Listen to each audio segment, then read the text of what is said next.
तो श्लोक क्रमांक जो पहला खंड है, श्लोक क्रमांक एक से लेकर 10 तक में अर्जुन का अनिर्णय की अवस्था और अर्जुन का भगवान कृष्ण को गुरु के रूप में स्वीकार करना, इसकी चर्चा हुई जो हम लोगों ने कर ली। फिर श्लोक क्रमांक दूसरे खंड में 11 से लेकर 30 तक भगवान ने हरे राम राम राम हरे हरे हरे कृष्ण हरे हरे कहाँ हरे से आ रही है राम आवाज? राम राम हरे हरे। प्रभु जी, सुमिता विश्वास माता जी। सुमिता विश्वास जी ऑफ कीजिए यार भाई, म्यूट कीजिए। तो श्लोक क्रमांक 11 से लेकर 30 तक भगवान ने आत्मज्ञान के विषय में बताया है। उसको ज्ञान योग भी बोलना है और उसी को सांख्य योग भी बोलना है, ये समझ जाइएगा। इसके बाद फिर 31 से लेकर 33 तक भगवान ने सकाम कर्म के बारे में बताया है। ठीक है। फिर 38 से लेकर 53 तक भगवान जिस योग के बारे में बता रहे हैं उसकी चर्चा हम आज से चालू कर रहे हैं। उस योग का नाम है बुद्धि योग भी बोलते हैं उसको, उसको निष्काम कर्म योग भी बोलते हैं। ठीक है। और आखिरी जो खंड है 54 से लेकर 72 तक, उसमें स्थित प्रज्ञ के लक्षण बताए हैं। स्थित प्रज्ञ यानी मुक्त आत्मा, जो मुक्त होती है, जो भौतिक, जो शरीर में रहती जरूर है लेकिन वो शारीरिक चेतना में नहीं होती है, वो भौतिक प्रकृति के तीनों गुणों से मुक्त हो जाती है, माया से मुक्त हो जाती है, उसको बोलते हैं मुक्त आत्मा। तो इस तरह 5 खंड है इस अध्याय में, इसको आप अच्छे से लिख लो, समझ लो पहले।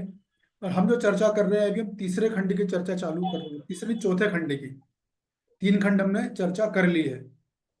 ठीक है। तो श्लोक क्रमांक 39 में पढ़ूंगा। मनी करुणा माता जी आप अनुवाद पढ़ के रुक जाएगा, तात्पर्य मत पढ़िएगा, तात्पर्य हमने कल पूरी चर्चा कर ली है, अनुवाद पे दोबारा चर्चा करनी है। एषा तेषा विहिता सांख्ये बुद्धिर्योगे त्वां शृणु, बुद्धया युक्तो यया पार्थ कर्मबन्धं प्रहास्यसि।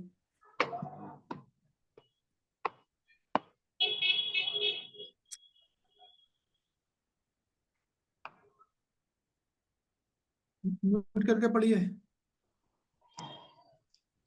अनम्यूट कीजिए, मनी करुणा माता जी अनम्यूट कीजिए, अच्छा, फिर पढ़ के म्यूट कर दीजिएगा। ओके जी।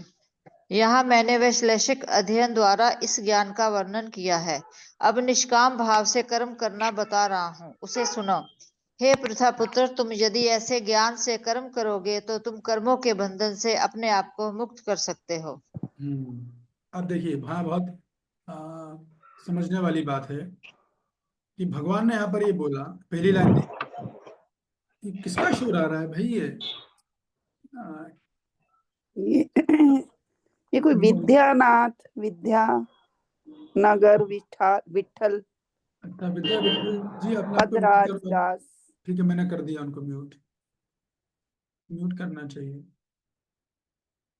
तो यहाँ पर पहली लाइन में भगवान बोल रहे हैं अर्जुन को कि देखो अर्जुन, मैंने वैश्लेषिक अध्ययन, ब्रैकेट में लिखा सांख्य, द्वारा इस ज्ञान का वर्णन किया। ठीक है। तो हाथ उठा के बताइए ये भगवान कौन से योग की बात कर रहे हैं? योगा योग की सीढ़ी से ये कौन सा योग की बात हो रही है?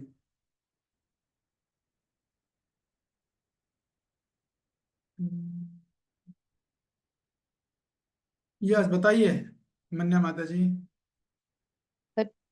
प्रभु जी, सांख्य योग की बात हो रही है। गुड। और सांख्य का दूसरा नाम क्या है? किसका दूसरा नाम? नहीं पता। अवधना जैन।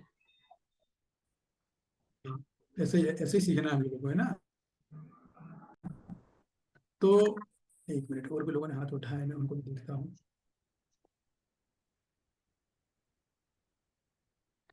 यस बताइए रामेश्वरी जी। हरे कृष्णा प्रभु जी, दंड प्रणाम। धन्यवाद, प्रणाम। निष्काम कर्म। निष्काम कर्म, अरे ऐसा है क्या? अच्छा। चलो खैर, अच्छा, आपने प्रयास अच्छा किया, वेरी गुड। आपका पार्टिसिपेट करने का, सभी लोग आए बोलते हैं हमेशा पार्टिसिपेट करना चाहिए, नहीं तो मन के डाउट दूर करें। यस हर्षना जी। ज्ञान योग प्रभु जी। कौन सा? ज्ञान योग। ज्ञान योग, करेक्ट। तो देखिए अब जो बात मैं कह रहा हूँ उसको ध्यान से सुनिए, हो सकता है कि कुछ लोग कंफ्यूज भी हो गए हो। कल मैंने ये बोला था कि निष्काम कर्म योग, वो मैंने गलत बोल दिया था, इसलिए रामेश्वरी जी ने बोल दिया। लेकिन ये जो योग है, यहाँ मैंने वैश्विक अध्ययन यानी सांख्य योग का वर्णन किया। तो ये भगवान श्लोक क्रमांक 11 से लेकर 30 की बात कर रहे हैं, कि जहाँ पर भगवान ने आत्मज्ञान बताया था। आत्मज्ञान का मतलब है तुम अर्जुन, तुम शरीर नहीं, तुम आत्मा हो, और आत्मा के सारे लक्षण, उसकी प्रकृति, उसका विस्तार से वर्णन था। उसी योग को बोलते हैं सांख्य योग, और उसी को बोलते हैं ज्ञान योग। ये एक ही नाम है, ठीक है। वो एक ही बोलते हैं, सांख्य योग और ज्ञान योग। और कल हमने जो सांख्य बोला, हमने जो बोला सांख्य योग और दूसरा सांख्य योग, तो उसको बोलते हैं आस्तिक सांख्य योग और नास्तिक सांख्य योग। तब वो सांख्य योग आएगा जिसमें 24 तत्वों की गिनती होगी, जो हमने कल चर्चा करी। तो आज हम कल की चर्चा नहीं कर रहे हैं, कल की आपको समझ में आ गई। अब दिमाग को फ्रेश रख के दोबारा से सुनिए। यहाँ पर जो बात हुई, भगवान ने पहले ज्ञान योग बता दिया। भगवान अर्जुन को ये बोल रहे हैं, अर्जुन मैंने तुम्हें ज्ञान योग बता दिया। कब बताया? 11 से 30 में, श्लोक क्रमांक 11 से 30 में। अब भगवान अगली लाइन में बोल रहे हैं, अब निष्काम भाव से कर्म करना बता रहा हूं, उसको सुनो। ये भगवान दूसरी लाइन बोल रहे हैं। पहले क्या बताया? ज्ञान योग। अब भगवान क्या बोल रहे हैं? अर्जुन अब मैं तुमको निष्काम कर्म योग बता रहा हूं, उसको सुनना है। ये बात हो रही है। तो जैसे हमने चर्चा कर दी, श्लोक क्रमांक 39 से लेकर 53 तक पूरा निष्काम कर्म योग चलेगा भी। इसका आप नोट कर लो डायरी में अच्छे से, ठीक है। तभी मेरा प्रश्न आप लोगों से ये है, मन्या माता जी आप अपना हाथ हटा लीजिए, आपने आंसर दे दिया। अब मेरा प्रश्न ये है कि भगवान ने पहले ज्ञान योग बताया, और यहाँ पर अर्जुन को दोबारा निष्काम कर्म योग फिर से क्यों बता रहे हैं? ऐसा क्यों? हाथ देख के उत्तर डायरेक्ट मत बोलिएगा, हैंड कीजिएगा, हाथ उठाइएगा। प्रभु जी कोई प्रश्न पूछेंगे? हम्म? प्रश्न ये है कि भगवान ने पहले ज्ञान योग बता दिया, पहली लाइन में भगवान बोल रहे हैं, लाल अक्षर में दिख रहा है आपको। अब भगवान बोला तो मैं निष्काम कर्म योग बता रहा हूँ, तो ऐसा भगवान अचानक निष्काम कर्म योग क्यों बता रहे हैं? कोई इसको बताना चाहेगा, क्या कारण है? मैं बताऊं प्रभु जी? नहीं माता जी, आपने हाथ नहीं उठाया, राकेश प्रभु का हाथ पहले उठाया, बताइए राकेश प्रभु। क्योंकि प्रभु जी कोई भी योग या कर्म ज्ञान पे आधारित होता है तो वो सही दिशा में जाता है प्रभु जी, उसका परिणाम जो होता है वो भी अच्छा ही होता है। इसीलिए ज्ञान पहले जरूरी है प्रभु जी, इसलिए भगवान ने पहले ज्ञान के बारे में बताया। अब जब मनुष्य को ज्ञान हो जाता है और संबंध ज्ञान विशेषता हो जाता है तो वो उसी भाव से काम करता है, इसीलिए प्रभु जी बताया है। नहीं नहीं, ये तो पूरा स्पेकुलेशन है एकदम, ऐसा नहीं है, मैं बताऊंगा, कोई बात नहीं। यस मनीषा जी बताइए।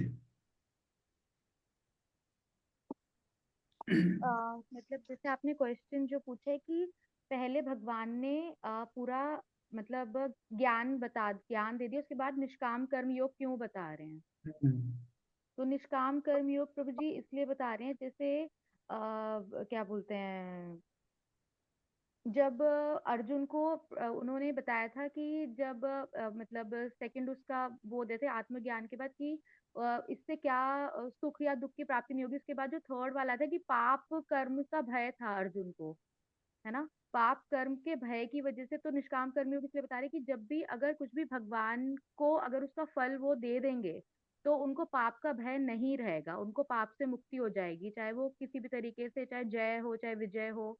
तो इसलिए निष्काम कर्म योग बता रहे हैं। ठीक है, आंशिक रूप से तो सही है। यस अनुराधा माता जी। हरे कृष्ण प्रभु जी। प्रभु जी एक तो रीजन यही है जो माता जी ने बोला है, उसके साथ ये भी है क्योंकि अर्जुन क्षत्रिय है तो उसको क्षत्रिय धर्म में मतलब वर्ण में रहते हुए अपना उसको युद्ध करना है। उसके लिए अगर अपने वर्ण के हिसाब से अगर भी देखा जाए, अगर वो युद्ध करेगा तो उसको कोई इसका पाप कर्म नहीं भुगतना पड़ेगा।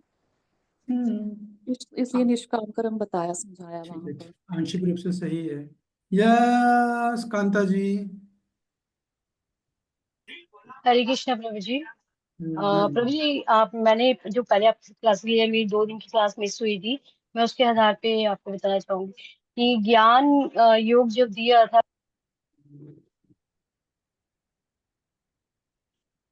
उनका आवाज ज्यादा आ रही एंट्री हो जाती है। हरे कृष्णा, है? हाँ आपको हाँ आवाज आ रही है? हाँ हाँ। ज्ञान नहीं, एंट्री हो आवाज कट जाती रहा है। है। नहीं नहीं, आवाज कट रहा है आपका। आप जब बोल रहे हो ना, अब जब मेन पॉइंट का आंसर आता है तो लाइन कट जाती है। अध्यात्म में एंट्री कर जाते हैं प्रभु जी, इससे आसक्ति हो जाती है प्रभु जी, आसक्ति 0% हो जाती है एकदम अध्यात्म में आने से। तो तभी भगवान कृष्ण अर्जुन जी को निष्काम कर्म के बारे में समझा रहे हैं प्रभु जी, ओके, क्योंकि ठीक है, ठीक है, आंशिक है मगर ठीक है। यस रामेश्वरी जी। प्रभु जी निष्काम कर्म योग का दूसरा नाम बुद्धि योग है ना, हाँ हाँ, ज्ञान बिल्कुल। योग, यस, इसीलिए इसीलिए बता रहे हैं इसीलिए भगवान। बता रहे। ओके, ठीक है, कुछ हद तक तो ठीक है। यस द्वारकाधीश प्रभु।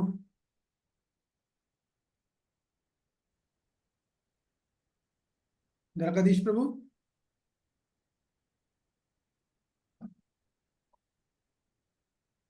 द्वारकाधीश प्रभु ने हाथ उठाया था ना।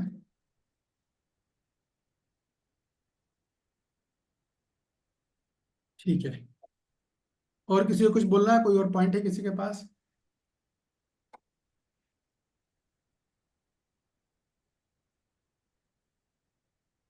तो आप लोगों को स्क्रीन पे ये दिख रहा है जो चार्ट बनाया है मैंने, किसी भक्त से बोल के मैंने बनवाया जी था। प्रभु जी देख रहे हैं।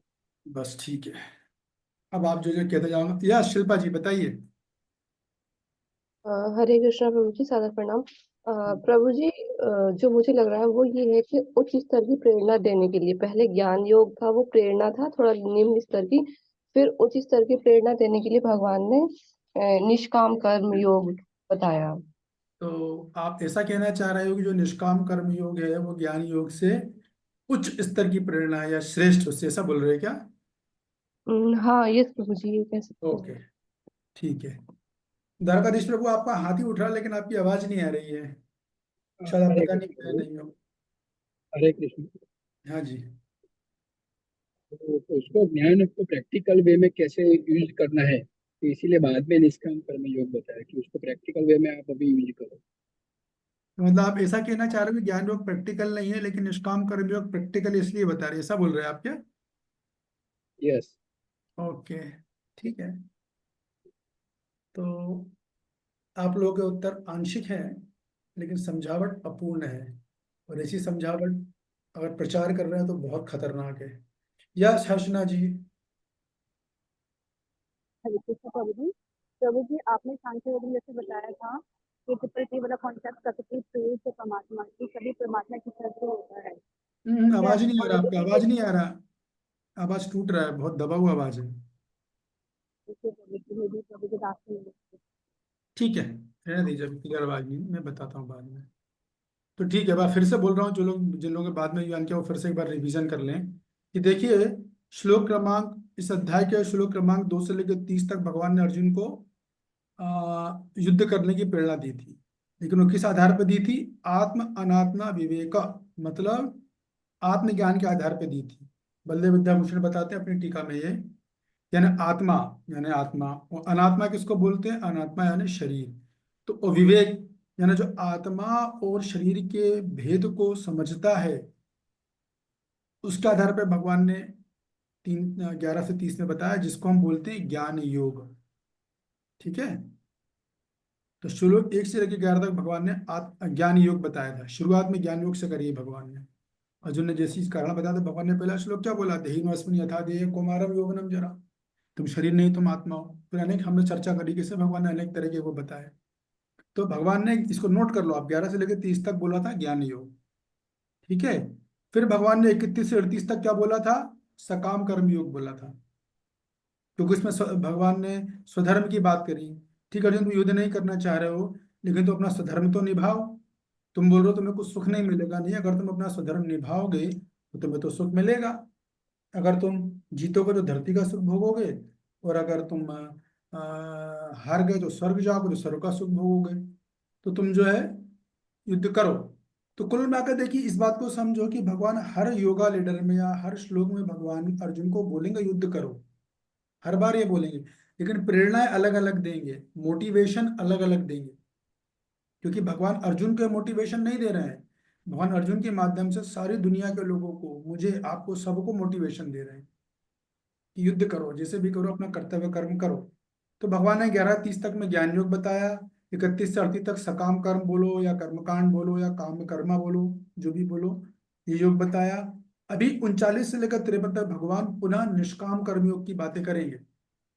यहाँ पर निष्काम कर्मयोग की बातें होंगी, ठीक है ना। तो हम आराम से समझेंगे कि निष्काम कर्मयोग क्या होता है, कितने तरह का होता है, और भक्ति योग क्या होता है, और निष्काम कर्मयोग और भक्ति योग में क्या अंतर है।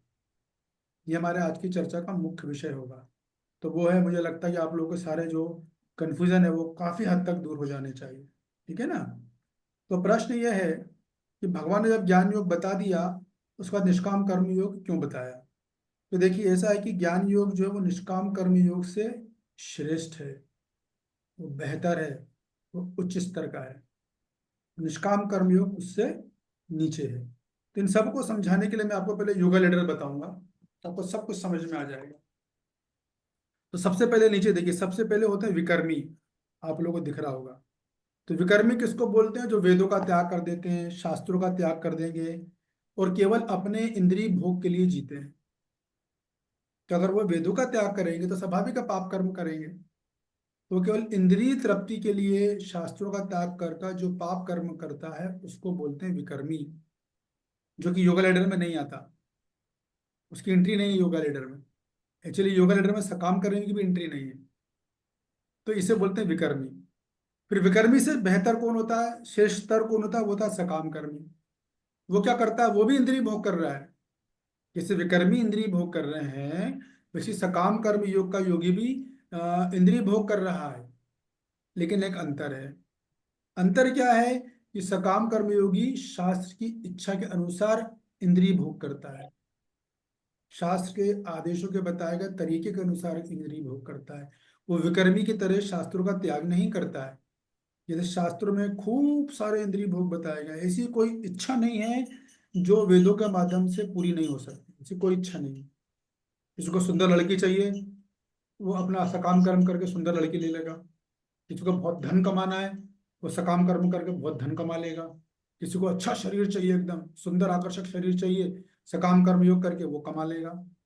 ऐसी किसी को मकान चाहिए, गाड़ी चाहिए, क्या चाहिए आपको, ऐसी कोई चीज नहीं है शास्त्र में जिसकी इच्छा वेदों का पालन करके, कर्मकांड का पालन करके पूरी नहीं कर सकते। ऐसी कोई इच्छा नहीं बची। उतने ही तरह के यज्ञ बताए गए हैं, उतने हर यज्ञ की विधि भी अलग अलग है। इसको बोलते हैं सकाम कर्म भोग। या तो ये पहला है सकाम कर्म, जिसको हम काम कर्मा भी बोलेंगे, कर्मकांड भी बोलेंगे। ठीक है। तो कौन हाथ उठा के बताएगा सकाम कर्म योग का साधन क्या है? पहले ये समझ लो अच्छे से। ऑलरेडी समझा चुका हूँ, रिपीट कर रहा हूँ। यस कांता जी। हरे कृष्णा प्रभु जी, यज्ञ प्रभु जी। हाँ, सकाम कर्म का जो साधन है वो यज्ञ होता है। इसके अलावा कोई और साधन नहीं है। देवी देवता की उपासना, पूजा पाठ, दान, व्रत, तप, ये कुछ नहीं है। ये सब उपासना कांड में आता है। वो वेदों में अलग सेक्शन है, विभाग है वो। तो उसकी चर्चा कभी बाद में करेंगे। अभी हम योगा लेडर पे हैं। उपासना कांड योगा लेडर में नहीं आता, योग की सीढ़ी में वो नहीं आता है। तो यहाँ पर सकाम कर्म के लिए साधन है, वो है यज्ञ।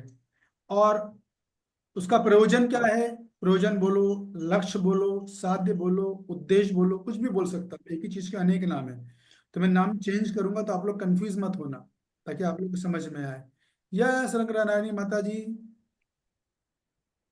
का साध्य है सकाम कर्म का संसारिक सुख प्राप्त करना, इंद्रिय हाँ, तृप्ति, और ये तो एक हुआ, दूसरा और भी है। मरने के बाद स्वर्ग। हाँ, जब तक जीवित रहो तब तक बढ़िया संसार का भोग करो। और जब शरीर, कुछ लोग इसलिए भी यज्ञ करते हैं कि अरे ठीक है, मुझे तो मरने के बाद स्वर्ग का सुख भोगना है। तो ये उसका साध्य होता है। ठीक है ना। सांसारिक सुख भोगना, स्वर्ग का सुख भोगना। फिर जब वो ये करते करते करते उसको कोई बोलता है अरे क्या फालतू के काम कर रहे हो, इसमें कुछ नहीं रखा है, अच्छा तुम कभी संसार बंधन से मुक्त नहीं होगे, संसार के चक्र में फंसे ही रहोगे, पुनरपि जननम पुनरपि मरणम होगा तुम्हारा। अच्छा, तो फिर क्या किया जाए? कर्म तो मुझे करना है। तो ऐसा कोई तरीका है जिससे कि मैं अपना कर्म भी कर लूं और संसार के चक्र में नहीं फंसूं? हाँ है, वो भी है। वो क्या है? उसको बोलते हैं निष्काम कर्म योग।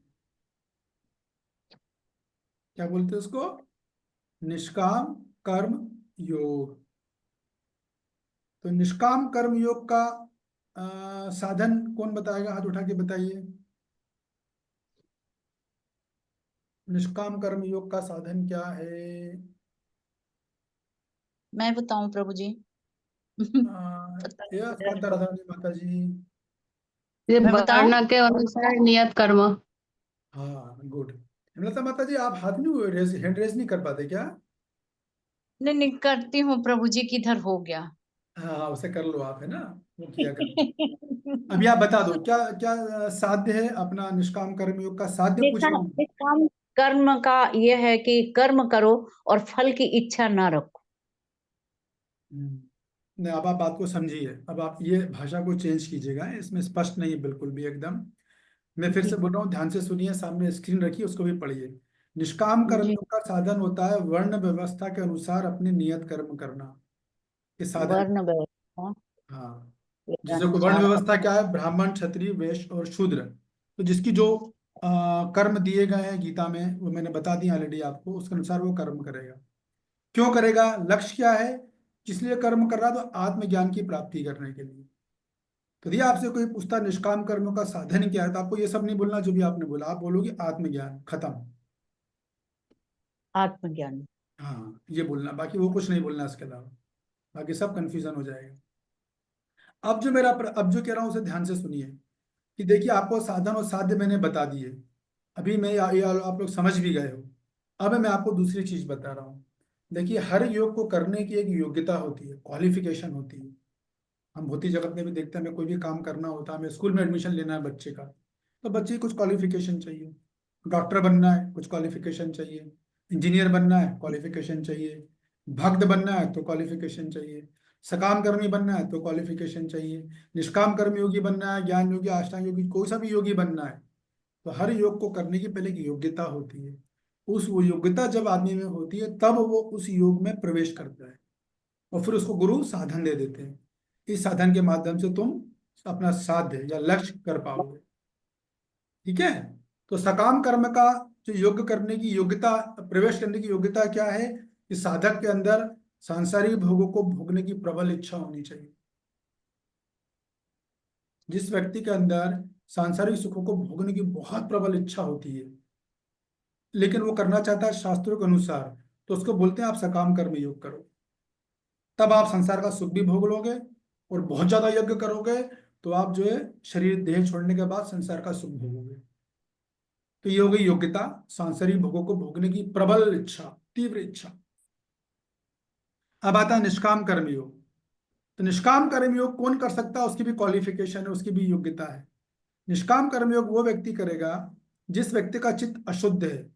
अशुद्ध का मतलब है उसके अंदर सांसारिक भोगने की इच्छा थी, अभी भी है, लेकिन अब उसमें तीव्र इच्छा जागृत हो गई कि मुझे अपने चित्त को शुद्ध करना है, मुझे अपना अंतःकरण की को शुद्धि करना है। मतलब जो मैं अभी जो कर्म करके, मेरा कर्म करके मैं खुद ही फल भोगता हूँ ना, उस इच्छा से मेरे को मुक्त होना है, क्योंकि मैं समझ गया हूँ ये इच्छा से मैं हमेशा संसार के चक्र में बंधा रहूंगा, मैं फंसा रहूंगा, मैं कभी मुक्त नहीं हो। तो जब ये इच्छा उसमें आती है, तब उसको बोलते हैं अब तुम निष्काम कर्म योग करो। कैसे करना है, साधन आपके सामने है। क्यों करना है, वो लक्ष्य भी आपके सामने है, दोनों क्लियर हो गया। ठीक है, इसके बाद निष्काम कर्मयोग से श्रेष्ठ होता है ज्ञान योग। इसको समझिए, आप प्रश्न मैंने क्यों पूछा है उसका उत्तर देर आपको समझ में आएगा। निष्काम सकाम कर्म से श्रेष्ठ है निष्काम कर्म योग, और निष्काम कर्म योग से बेहतर और श्रेष्ठतर होता है ज्ञान योग।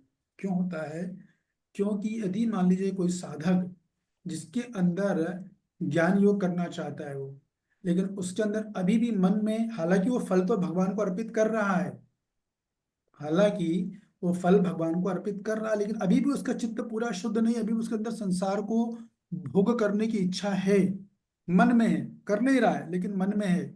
उसको वापस कर देगा ज्ञान गुरु, रिजेक्ट कर देगा उसको, बोला नहीं आप वापस जाओ, आप निष्काम कर्म योग करो। और यही बात भगवान अर्जुन को बोल रहे हैं, या अर्जुन को नहीं बोल रहे हैं, अर्जुन को सीधा भक्ति योगी बोलना है। अर्जुन के मामले में क्लियर रहो, अर्जुन को भगवान भक्ति योग बोलेंगे और कुछ नहीं बोलेंगे करने को, लेकिन अर्जुन के माध्यम से हमको, संसार के सब लोगों को बता रहे हैं कि निष्काम कर्म योग, अगर आपको ज्ञान योग करना है तो आपके अंदर 100% चित्त शुद्धि होनी चाहिए, 100% संसार के प्रति वैराग्य होना चाहिए, यानी आपके मन में रंच मात्र भी सांसारिक सुख को, कोई सुख भोगने की इच्छा नहीं होनी चाहिए। खास तौर से आदमी अच्छे उस बाकी चीजों की विरक्ति ला सकता है, लेकिन एक विरक्ति लाना बहुत कठिन है, सबसे कठिन विरक्ति। और वो क्या है?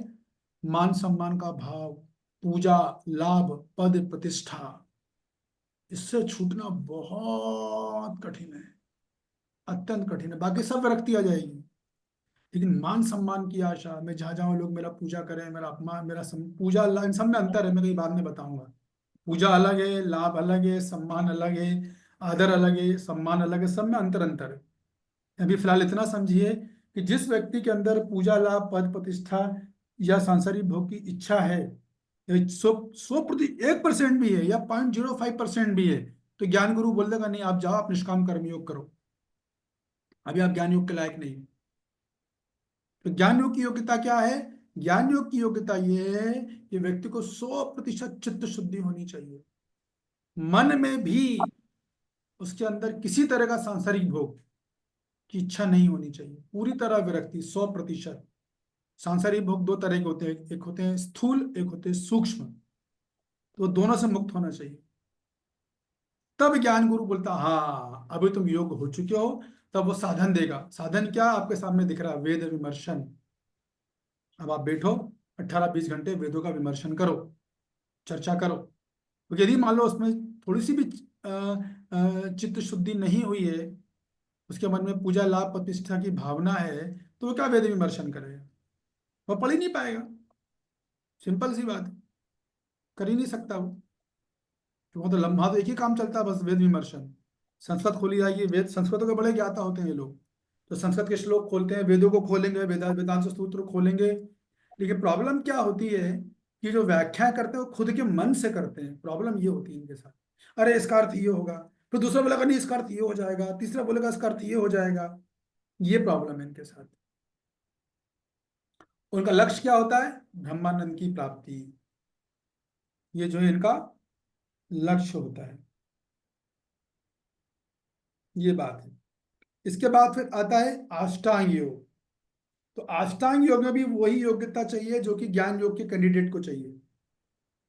मन में किसी तरह का भी बिल्कुल कोई सुख की इच्छा नहीं होनी चाहिए, जरा सी भी। तब तो वो अष्टांग योग के जो 8 चरण हैं जो मैंने बताए थे कल आपको, तब तो वो कर पाएगा। उसमें थोड़ा भी सुख भोगने की इच्छा कह रहे मुझे गर्मी में एसी चाहिए, तो गुरु वापिस कर देगा, वापिस जाओ, आप फिट नहीं हो, आप इस योग के लिए फिट नहीं हो, वापिस चले जाओ। तो क्या अष्टांग योग या ज्ञान योग, जैसा नेचर बोल रहा प्रकृति, वैसे शरीर को रहना आना चाहिए। नो कंफर्ट्स, कुछ नहीं। तो अष्टांग योग में 100% अंतःकरण की शुद्धि चाहिए, 100% संसार के सुख से वैराग्य चाहिए, और मन में रंच मात्र भी किसी सुख की इच्छा नहीं होनी चाहिए, कोई सुख नहीं चाहिए उसको। बहुत खतरनाक योग्यता है, क्वालिफाइड। ये योग कोई आसान योग नहीं है। एक तरह से देखा है तो इन योगी का सम्मान करना चाहिए, कम से कम मैं तो करता ही हूँ। इन लोगों को खाना नहीं मिला कोई चिंता नहीं, हम लोग तो एकादशी में भी देखते हैं किधर है प्रसाद, पहले प्लानिंग कर लेंगे, 2 बार तो मिले कम से कम, 2 बार नहीं 1 बार तो मिले। इन लोगों का पाथ बहुत कठिन होता है, बहुत बहुत कठिन है, आसान नहीं होता है पाथ। इसमें इसलिए मैंने बोला कि इसकी एंट्री सबको नहीं मिलती। तो ये हुआ और अष्टांग योग का प्रयोजन क्या है?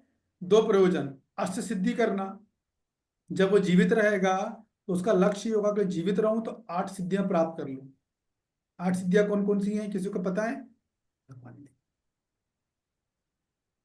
8 तरह की सिद्धियां होती हैं, या कांता रानी माता जी?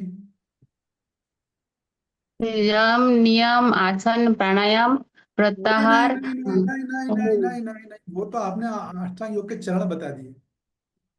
अणिमा, गरिमा, लघिमा। हाँ, कौन बोला ये? ये नीलम माता जी, हाँ तो नीलम। हाँ जी, आप जो भी हैं, लेकिन आप प्लीज जो है ना हैंड रेस कीजिएगा, ठीक है? हम बताइए मैं राकेश बाबू। प्रभु जी कल से, आज ठीक करा अच्छा लूंगी, वो सिस्टम ठीक नहीं करा, कल से कर दूंगी। ठीक है, ठीक, कोई बात, सीख लीजिएगा। यस राकेश प्रभु, आपने हाथ उठाया। माता जी ने सही बताया प्रभु जी। अनिमा, लगमा, गरिमा, ईशित्व, वसित्व, पराक्रम्य, और एक एक और होता है प्रभु जी। ठीक है। अनिमा, लगिमा, इशिता, वशिता, इस तरह की 8 सिद्धियां होती हैं जिससे व्यक्ति लोगों को वश में कर लेता है, ठीक है? वो प्राप्त, उसको बोलते हैं अष्ट सिद्धि।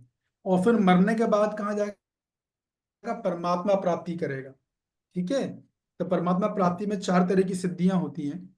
तो जो भी उसका भाव होगा, सारूप्य, सालोक, सामीप्य, जो भी भाव होगा उस वहां पर वो जाएगा। और वो योगी जो है हमेशा भगवान का संग नहीं करेगा, वो वहां पर केवल शांत रस में रहेगा। ये भी आपको बता दूं अभी से। वो दास भाव उसको नहीं मिलेगा वहां पर, वो उसको दूसरा कोई भाव नहीं मिलने वाला, बस शांत रस में पड़ा रहेगा, बल्कि भगवान से प्रेम रहेगा उसको। और सबसे ऊंचा सर्वोच्च जो होता है वो होता है भक्ति योग। भक्ति योग सर्वोच्च क्यों है? कौन हाथ उठा के बताएगा क्यों भक्ति योग को योगा श्रेणी में सर्वोच्च माना गया है?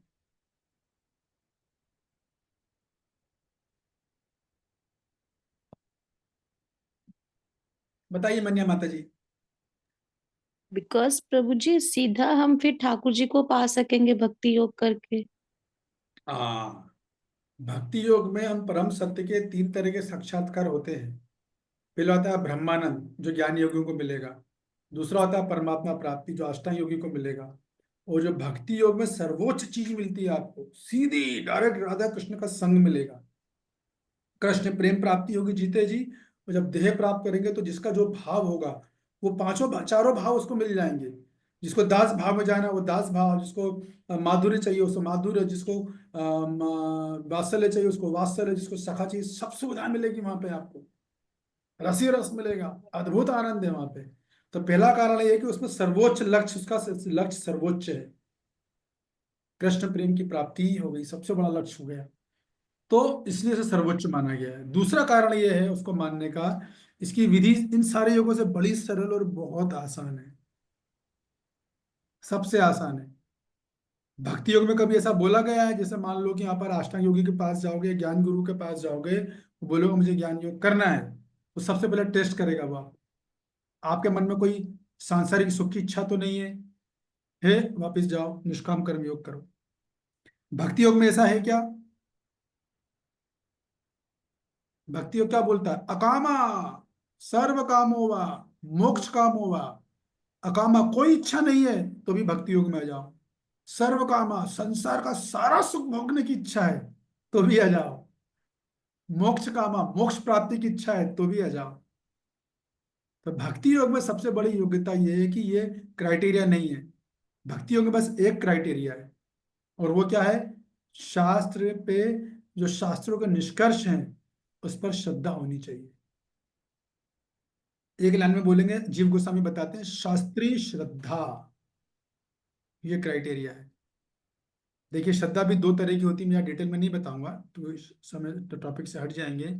श्रद्धा 2 तरह की होती है। एक होती है लौकिक श्रद्धा, जो सोशल मीडिया से आती है, टीवी देखा, वीडियो देखा, किसी को देख लिया, न्यूज़पेपर पढ़ लिया, किसी को जप करते देख लिया, किसी से कुछ कर लिया। दूसरों से श्रद्धा आती है, वो श्रद्धा टिकती नहीं है, वो टिकाऊ नहीं है। जब तक भक्ति में अच्छा लग रहा है, आपको आनंद आ रहा है, इंद्रिय तृप्ति हो रही है तो करोगे, छोड़ दोगे। तो श्रद्धा जो आनी चाहिए वो शास्त्र के निष्कर्ष पे आनी चाहिए, शास्त्र के कंक्लूजन पे, वो श्रद्धा टिकती है, वो साधक निष्ठा पे पहुंचता है। क्योंकि उसके लिए फिर वो परिस्थितियां अनुकूल हो या प्रतिकूल हो, इससे उसे कोई फर्क नहीं पड़ना, अपना भजन छोड़ेगा नहीं कभी भी किसी हालत में। तो भक्ति योग की योग्यता क्या है? शास्त्रों पर श्रद्धा होनी चाहिए, बस। थोड़ी भी श्रद्धा है, 1% भी, तो भी आ जाओ। 0.05% भी श्रद्धा है तो भी भक्ति योग में आ जाओ। लेकिन ज्ञान योग, अष्टांग योग में ये फैसिलिटी नहीं है। ये सुविधा केवल 2 योगों में है, निष्काम कर्म योग में और भक्ति योग में। इसीलिए सारा कंफ्यूजन भक्तों को यहाँ पर है। क्योंकि निष्काम कर्म योग में भी क्या है, जितनी भोगने की इच्छा है तो भी आ जाओ, और भक्ति योग में भी है, संसार का सुख भोगने की इच्छा है तो भी आ जाओ। समझिएगा इस बात को। लेकिन अंतर बहुत बड़ा है, अंतर बहुत बड़ा, अब आपको समझ में आ गया होगा। आपके सामने तो पूरा टेबल यहाँ पर है। तो भक्ति योग का जो साध्य है वो क्या है? जय गौरी जी। कृष्ण प्रेम की प्राप्ति। हरे कृष्ण प्रभु जी, कृष्ण प्रेम। हाँ, गुड। और भक्ति योग का साधन? नवदा भक्ति। यस। ये मत बोलिएगा नाम जाप शास्त्र पठन, ये बोलोगे तो सामने वाला समझेगा अरे ये तो बस कहने के भक्ति शास्त्री हैं, वास्तव में नहीं है। ठीक है ना? तो हमेशा जो है नवदा भक्ति बोलना चाहिए, उसमें पूरे आ जाते हैं, श्रवणाम कीर्तनाम विष्णु स्मरणाम, पूरे 9 के 9। तो ये तो बात अब आपको योगारा समझ में आ गया। अब रही बात कि भगवान क्यों पहले ज्ञान योग बताया जो कि निष्काम कर्मयोग से श्रेष्ठ है, और फिर अब भगवान अर्जुन को बोले अर्जुन तुम तो निष्काम कर्म योग करो। इसकी चर्चा हम अभी और करेंगे, हालांकि मैंने उत्तर दे दिया है। और दूसरा, भक्ति योग और निष्काम कर्म योग में क्या अंतर है, इसको आप बढ़िया अच्छे से समझ लो। तो देखिए, भक्ति योग और निष्काम कर्म में बहुत सारी समानताएं हैं। क्या क्या समानता है कि दोनों योगों में कुछ आपको त्यागना नहीं है। ज्ञान योग अष्टांग योग में सब कुछ त्यागना है। ज्ञान योग में अष्टांग योग में एंट्री संन्यास से होती है। ज्ञान योग अष्टांग योग में ब्रह्मचारी गृहस्थ वानप्रस्थ ये चीज होती ही नहीं है, डायरेक्ट संन्यास है वहां। नहीं तो वापस जाकर निष्काम कर्म योग करो, डायरेक्ट होता है। इसलिए उनकी परीक्षा भी बहुत कठिन होती है, इसलिए मार्ग भी बड़ा कठिन होता है। क्योंकि कितनी भी योग्यता ले लो, मन में विचार का क्या करोगे, मन में तो चिंतन कहीं ना कहीं आएगा ही आएगा, इसलिए इसको कठिन माना गया है। लेकिन भक्ति योग और निष्काम कर्म योग में आपको कुछ त्यागना नहीं है, कुछ संसार की कोई चीज त्यागनी नहीं है, वैराग्य की कोई शर्त है ही नहीं। आपके अंदर कितनी भोग की इच्छा हो आप आ जाओ, आपकी एंट्री अलाउड है, ठीक है। बस निष्काम कर्म योग में क्या है कि आपकी जो भी इच्छा आप करो, अपना कर्म करो और आप फल भगवान को अर्पित कर दो, ये बात है। आपकी इच्छा आ जाओ तो आपका फल फल कितना अर्पित करो। अब कोई ऑफिस जा रहा होगा, कोई कमा रहा होगा, बिजनेस कर रहा होगा, तो पूरा फल अर्पित भी नहीं करना, ये भी सुविधा है। जितनी आपकी जरूरत हो वो आप लेकर, जितना आपको अतिरिक्त लगता है वो सब आप भगवान की सेवा में लगा दो। क्योंकि अगर आप नहीं लगाओगे तो फिर आप भक्ति योग करो चाहे निष्काम कर्म योग करो, आपकी चित्त शुद्धि तो होगी ही नहीं, तो आप अपने प्रयोजन को कैसे प्राप्त करोगे। तो दोनों योगों में आपकी एंट्री अलाउड है, लेकिन आपको जो आवश्यक है वो आप लेकर, जितना एक्स्ट्रा है वो सब आप ठाकुर जी के सेवा में लगाओ। जो जितना ज्यादा लगाएगा उतनी तेजी से प्रगति करेगा। भगवान कभी ये नहीं देखते कि किसने कितना लगाया, भगवान ये देखते हैं किसने कितना दबा के रखा है। ऐसा होता है कि नहीं। तो ये बात है, तो ये समानताएं होती इन दोनों में। तो फल जो चाहिए थोड़ा बहुत जो उसकी जरूरत है वो लेता है दोनों योगों में, दोनों योगी, और बाकी जो अतिरिक्त है वो सब वो अपना भगवान की सेवा में लगा देता है। और निष्काम कर्म योग भी भगवान का श्रवण भी करता है। अभी आगे कुछ आपको सनसनीखेज बातें बताने वाला हूँ, आप लोग कंफ्यूज मत होना। अगर आप कंफ्यूज हो, जो कंफ्यूज हो रहा लग रहा हो, तो आप भक्ति योग आपको समझ में आएगा, आप उसको ही समझ के रखो, क्योंकि अल्टीमेटली करना वही है। लेकिन ये जितने योग हैं, चाहे सकाम कर्मी हो, चाहे निष्काम कर्मी योगी हो, चाहे ज्ञान योगी हो, चाहे अष्टांग योगी हो, चाहे भक्ति योगी हो, सबको थोड़ी थोड़ी भक्ति करनी ही पड़ती है, सबको करनी पड़ेगी। सकाम कर्म भी करूँ तो पहला श्लोक बोलना पड़ता है, ओम पवित्रा पवित्रो वा सर्वावस्थाम गतोस्मि वा या स्मृत पुंडरीकाक्षम सभांतरा शुचि श्री विष्णु श्री विष्णु श्री विष्णु, 3 बार भगवान का नाम लिया है। तो ये योग, जो योग वाले लोग हैं, थोड़ा बहुत भगवान की भक्ति से बना मतलब भगवान का नाम थोड़ा करते हैं, बहुत लिमिटेड। क्यों करते हैं कोई पूछेगा भाई, इसलिए करते हैं, जीव गोस्वामी बताते हैं भक्ति संदर्भ में, अगर वो नहीं करेंगे तो उनको उनका जो योग का लक्ष्य है, जो साध्य है, जो प्रयोजन है, वो नहीं मिलेगा। जो ज्ञानी योगी है, भले वो वेदांत विमर्शन कर रहा है, फिर भी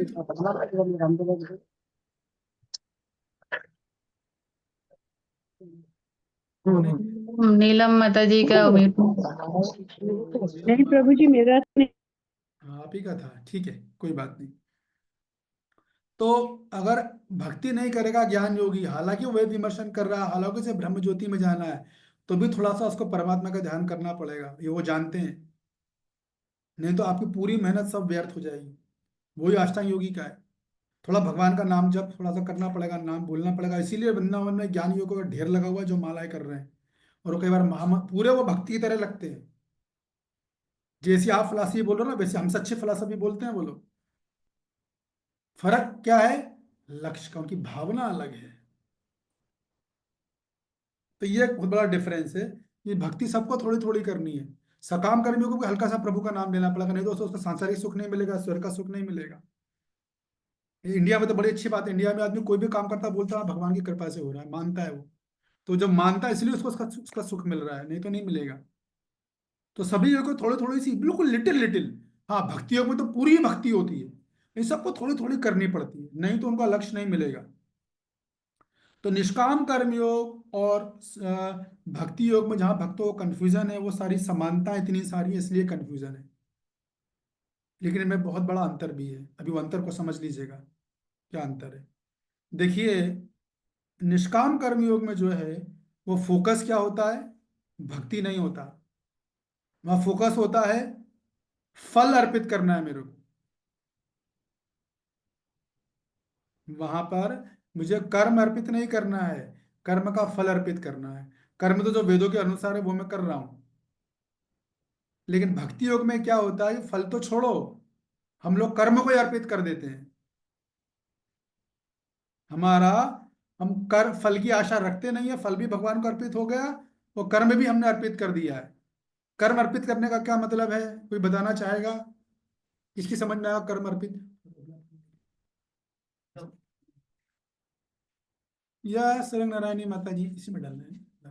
हाँ जी, हरे कृष्णा। कर्म अर्पित मीन्स हम जो भी कार्य करते हैं वो भगवान की प्रसन्नता के लिए करते हैं, उनको सेंटर में रख के करते हैं। गुड।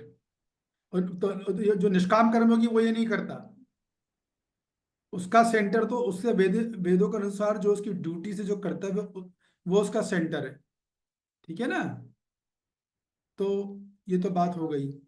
तो जो भक्ति योग में कर्म अर्पित करने का सही बताया एकदम रंगनारायणी माता जी ने, कि मान लो उधर उधर पोषण भी करता है, उसके पत्नी है, उसके बच्चे हैं, घर है, गाड़ी है, बंगला है, प्रॉपर्टी है, बैंक बैलेंस है, तो उसकी चेतना क्या होती है कि ये सब मेरा नहीं है, वो इस चेतना में कार्य करता है, ये सब मेरा नहीं है, ये तो सब प्रभु का है। तो फिर मैं क्या कर रहा हूँ, मैं तो केयर टेकर हूँ।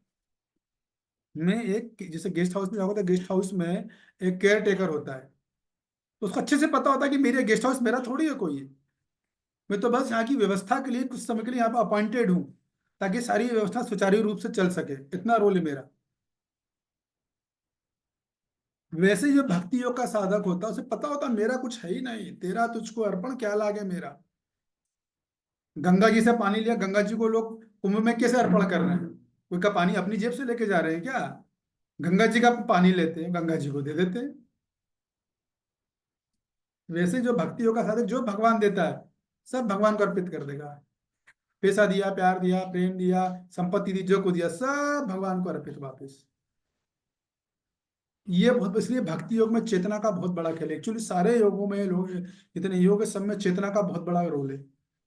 सारा खेल चेतना का, कि किस चेतना में कार्य किया जा रहा है, विशेष रूप से भक्ति में।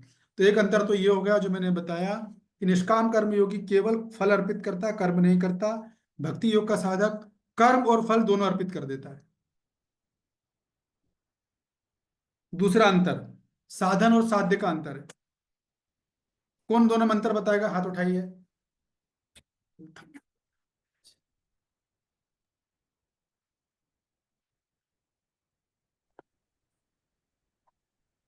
बताइए मनीषा जी। हरे कृष्ण प्रभु जी, भक्ति योग में नवदा भक्ति साधन होती है, कृष्ण प्रेम साध्य होता है।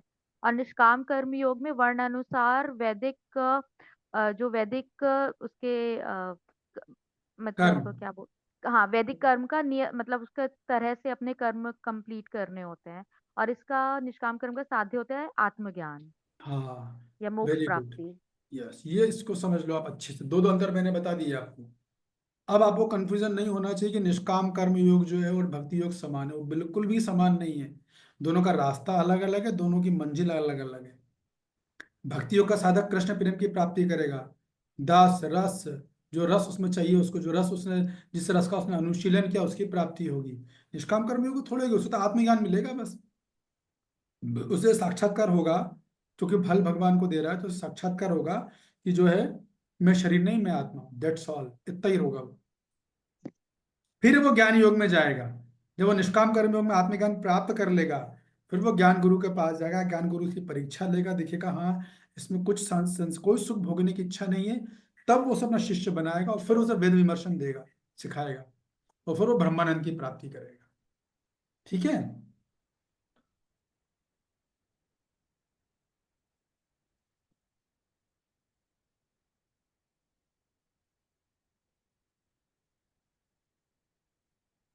अब जो बात बता रहा हूँ वो सुनिएगा। अभी ये समझ में आ गया आपको? किसी को डाउट है भक्ति योग और निष्काम कर्म योग में अंतर में? कोई प्रश्न पूछना है तो भी पूछिए, फिर मैं आगे की बात बताऊंगा। आगे की बात और भी गहरी है, मुझे डाउट है कि लोग कंफ्यूज ना हो। यस रंगनारायणी माता जी, दोबारा प्रभु जी इसमें तो डाउट नहीं है भक्ति योग और निष्काम कर्म योग में, लेकिन जो आपने क्वेश्चन बताया था ना कि सांख्य योग के बाद निष्काम कर्म योग क्यों बोला, मुझे उसका आंसर नहीं समझ आया आपका। हाँ मैं अभी बताऊंगा, अभी कंप्लीट करूंगा ना फिर बताऊंगा। मैं तो थोड़ा ठीक है प्रभु, ठीक है। यस राकेश प्रभु। प्रभु जी निष्काम कर्म योगी का उदाहरण कौन सा होगा, एग्जाम्पल लेना हो तो? और का तो समझ में है प्रभु जी, पर निष्काम कर्म। उदाहरण तो अब देखिए, इसमें कोई ऐसा शास्त्र में उदाहरण तो मेरे को अभी कोई याद नहीं है, मैं किसी व्यक्ति का नाम आपको बताऊं। लेकिन आपको जो है ये सिद्धांत कॉन्सेप्ट समझ लेना चाहिए पूरी तरीके से। कॉन्सेप्ट जी समझ में आ गया? जी प्रभु जी। ओके ठीक है। हाँ इसमें डालना ठीक है। तो इसका मतलब आप लोगों को निष्काम कर्म योग और भक्ति योग में अंतर समझ में आ गया है। ठीक है। अब मैं शिल्पा जी आप बताओगे निष्काम कर्म योग और भक्ति योग में क्या अंतर है?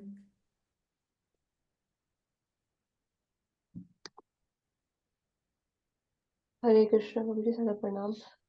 प्रभु जी निष्काम कर्म योग में तो जो है सारे फल भगवान को अर्पित कर दिए जाते हैं, और जो भक्ति योग है उसमें भगवान की सेवा होती है बेसिकली। मतलब अपनी कोई वो नहीं होती, क्या कहते हैं, नवदा भक्ति होती है, और सारे कार्य भगवान की प्रसन्नता के लिए होते हैं।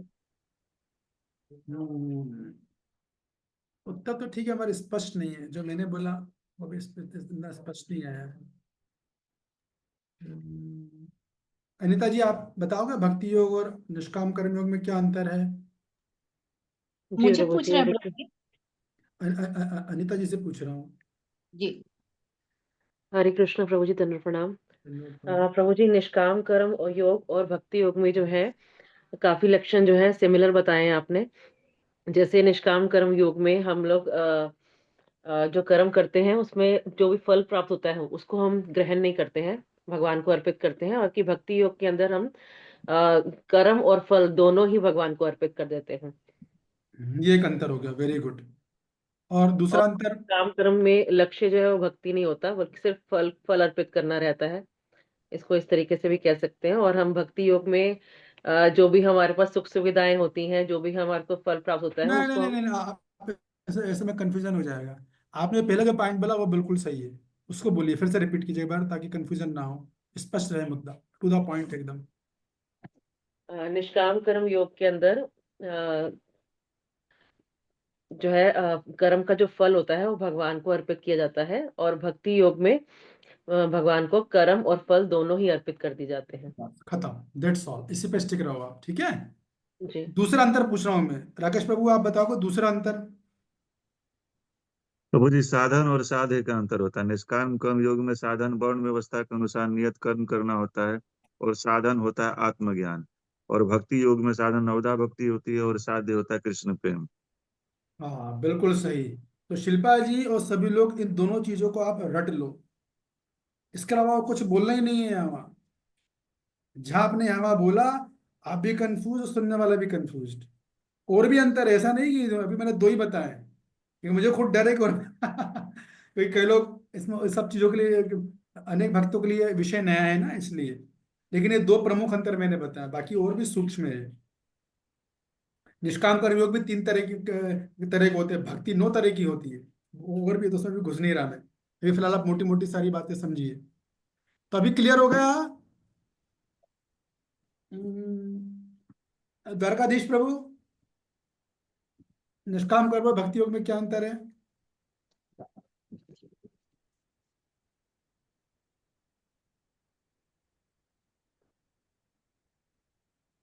क्या मानते हो भाई, क्लियर नहीं हुआ क्या?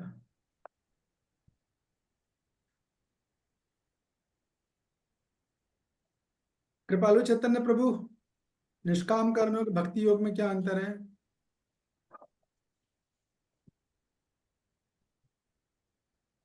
प्रीति माता जी। हरे कृष्णा प्रभु जी। हाँ जी। जो निष्काम कर्म है उसमें जो है कोई भी जो काम कर्म है वो आवाज बहुत दबी है प्रभु, आपकी आवाज बहुत दबी है। अब आ रही है प्रभु जी आवाज? हाँ हाँ आ रही है। जो भी कर्म करते हैं उसको हम भगवान को अर्पित कर देते हैं, हम उसमें अपना अपने गुण देखते हैं कि भाई, परंतु जो भक्ति होती है उसमें हम लोग भगवान की प्रसन्नता के लिए कर्म करते ठीक है। यस, जय गुरु जी, बताइए। तो जी जो निष्काम कर्म होता है वो हम अपनी इच्छा प्राप्ति के लिए करते हैं, और भक्ति योग हम भगवान मतलब नवदा भक्ति के लिए करते हैं कि हम भगवान से प्रेम कर पाए उसके लिए। नहीं नहीं नहीं नहीं। आश्चर्य हो रहा है मेरे को, आप लोगों को कैसे कंफ्यूजन, इतना क्लियर क्लियर 2 लाइन में 2 अंतर बताए हैं, स्पष्ट बोला जा रहा है। आप लोग कहाँ कहाँ भगवान की प्रसन्नता सेवा वेवा कहाँ चले गए? वो सब बाद में है। अभी हम दोनों कंपेयर कर रहे हैं, क्लियर बोला है मैंने एकदम। किन्होंने बताया था वो दोनों अंतर? कौन बता सकता है दोनों अंतर? फिर से सुनिए आप लोग, उसके अलावा कुछ और बोलना ही नहीं है। जी आप तो बताइए कांता जी। बोलिए निष्काम कर्म योग में भक्ति का अच्छा कांत। हरे कृष्ण प्रभु जी।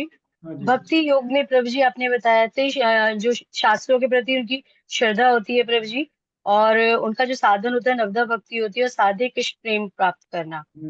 और भक्ति योग में हम कर्म और फल दोनों ही कृष्णा को अर्पित करते हैं प्रभु जी। निष्काम कर्म योग के अंदर प्रभु जी हमारे अशुद्ध चित्त को शुद्ध करने की तीव्रता रहती है, और वर्ण व्यवस्था के अनुसार हम अपने कर्म करते हैं, और उनका साध्य होता है आत्मज्ञान। और वाह। निष्काम करने से हम फल कृष्ण को प्राप्त देते हैं प्रभु जी। क्या निष्काम कर्मी योग से? निष्काम कर्म में प्रभु जी ओनली फल कृष्ण को अर्पित करते हैं, कर्म नहीं। और भक्ति योग में? भक्ति योग में प्रभु जी कर्म और फल दोनों कृष्ण को अर्पित करते हैं। हाँ, सुन लो आप लोग, जिसको डाउट और सुनाता हूँ। मनीषा जी आप भी बोलिए, इस तरह से बोलिए, सिंपल ले रहे हैं, जैसे मैंने 2 रीजन बताया ताकि सबको समझ में आ जाए। नींद ने उठाए 3 बजे तो भी खट से बोल दे। प्रभु जी भक्ति योग में जो फोकस होता है वो कर्म और फल दोनों अर्पित करते हैं। जो फोकस है वो है कर्म और फल दोनों अर्पित करना भगवान को। और जो निष्काम कर्म होते हैं उसमें सिर्फ फोकस होता है फल को, कर्म के फल को अर्पित करना। सेकंड जो बताया था साधन भक्ति योग का होता है नवदा भक्ति, और साध्य होता है कृष्ण प्रेम की प्राप्ति। और निष्काम कर्म योग में बस बस साधन, बस, हाँ हाँ। निष्काम कर्म योग में साधन होता है वर्ण व्यवस्था के अनुसार नियत कर्म करना, और साध्य है आत्मज्ञान या मोक्ष प्राप्ति। ओके गुड, धन्यवाद। अनीता जी आप भी बताइए। जी हरे कृष्ण प्रभु जी। निष्काम कर्म योग का जो साधन है, साधन और साध्य का अंतर है दोनों में। निष्काम कर्म योग और भक्ति योग में पहला अंतर। दूसरा है कि उसमें फल अर्पित करना होता है। निष्काम कर्म योग में कर्म अर्पित नहीं करते हैं। भक्ति योग में कर्म और फल दोनों अर्पित करते हैं। और भक्ति योग का क्राइटेरिया जो रहता है आपने बताया वो शास्त्रीय श्रद्धा होती है। वेरी गुड, इसे बोलते हैं शॉर्ट में समझाना है, कंक्लूसिव में। और किसने हाथ उठाया? और कौन बोलना चाहता है? बाद में मैं फिर पूछूंगा। शिल्पा जी, कृपालु चंद्र प्रभु, तैयार हो आपसे सुनना मुझे दोबारा। भक्ति योग और निष्काम कर्म योग में क्या अंतर है? कृष्ण गुप्ता जी आप बोलना चाहोगे? कहीं बोले ही नहीं आज तक वो, उनके दर्शन नहीं गए, मिलने का अवसर नहीं मिला। तो अभी किसको समझ में नहीं आया अंतर? हाथ उठाए। भक्ति योग और निष्काम कर्म योग में क्या अंतर है?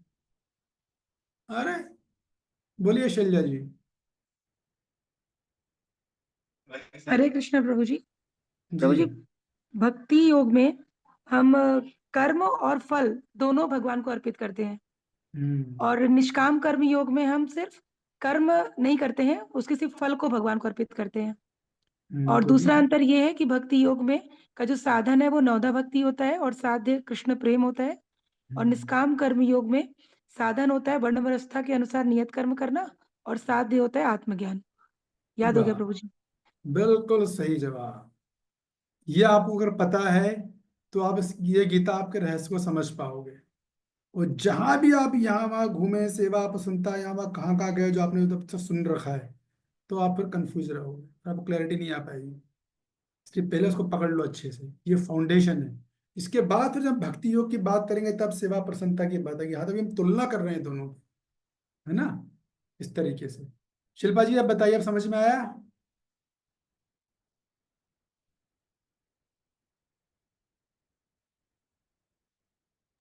हरे कृष्ण प्रभु जी। यस प्रभु जी। बताइए क्या अंतर प्रभु है। जी, हाँ जी, निष्काम कर्म प्रभु जी, भक्ति योग में तो कर्म और कर्म के फल दोनों भगवान को अर्पित किए जाते हैं, और निष्काम कर्म योग में सिर्फ और सिर्फ फल भगवान को अर्पित किए जाते हैं। और निष्काम कर्म योग में जो कार्य किए जाते हैं वो वर्ण व्यवस्था के अनुसार किए जाते हैं, और उसमें भक्ति योग में नवदा भक्ति की जाती है प्रभु जी, और जो उसका लक्ष्य होता है भगवान का प्रेम प्राप्त करना। तो अब अगर आपसे 10 साल बाद ही पूछा जाएगा तो आप बता पाओगे? यस प्रभु जी। नहीं, तो मजाक कर रहा हूँ, मैं तो जस्ट जोकिंग। वेरी गुड, अब आपने बिल्कुल सही बताया, धन्यवाद, थैंक यू वेरी मच। कृपालु चैतन्य प्रभु, आप भी अपना।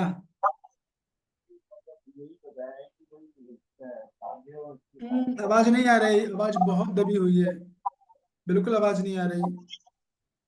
प्रभु की आवाज वो थोड़ा इम्प्रूव कीजिए।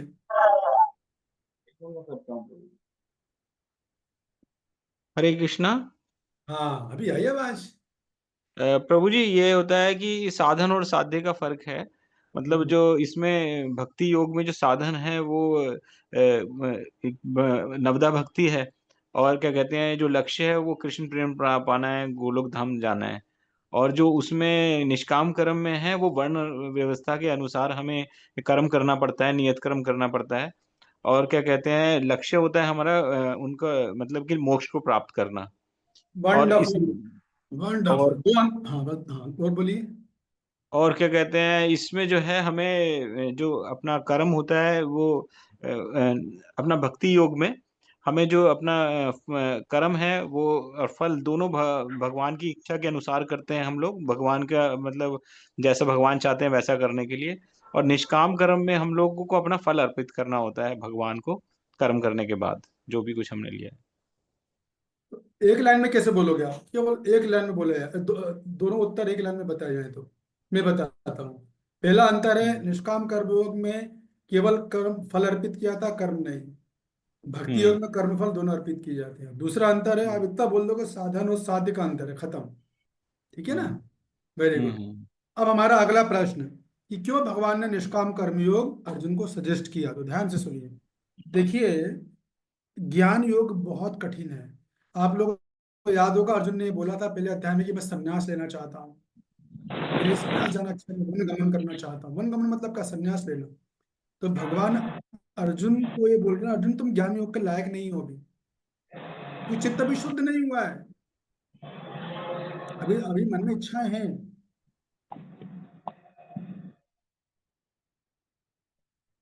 तुम क्या करो, चित्त शुद्धि कर लोगे, फिर ज्ञान योग करेंगे, फिर भगवान दोबारा ज्ञान योग चालू करेंगे, और फिर अष्टांग योग, और फिर अंत में भक्ति योग। तो ये उसका उत्तर है। क्योंकि निष्काम अर्जुन डायरेक्ट हाई जंप पे जा रहे हैं, ज्ञान योग पे जा रहे हैं। ज्ञान योग पे मैंने बताया 100% चित्त शुद्धि चाहिए, अर्जुन में अभी है नहीं वो। अर्जुन नीचे आओ, निष्काम कर्मयोग करो, चित्त शुद्धि कर लो, आत्मज्ञान प्राप्त कर लो, बस। तो तुम कर फंसोगे भी नहीं, क्योंकि निष्काम कर्मयोग एक ऐसा विधि है कि आप अपनी सारी इच्छाओं की पूर्ति भी कर लोगे सीमित मात्रा में, और प्लस आपको कर्म बंधन भी नहीं लगेगा, आप कर्म में फंसोगे नहीं, ना आप पाप में फंसोगे, ना पुण्य में फंस के स्वर्ग में जाओगे, दोनों तरह से मुक्त रहोगे। यह निष्काम कर्मयोग की विशेषता है। इसलिए भगवान ने अर्जुन को निष्काम कर्मयोग बोला। यह 53 श्लोक तक चलेगा, तो भगवान इस कर्मयोग का गुणगान करेंगे। लेकिन तात्पर्य प्रभुपाद जी हर जगह भक्ति योग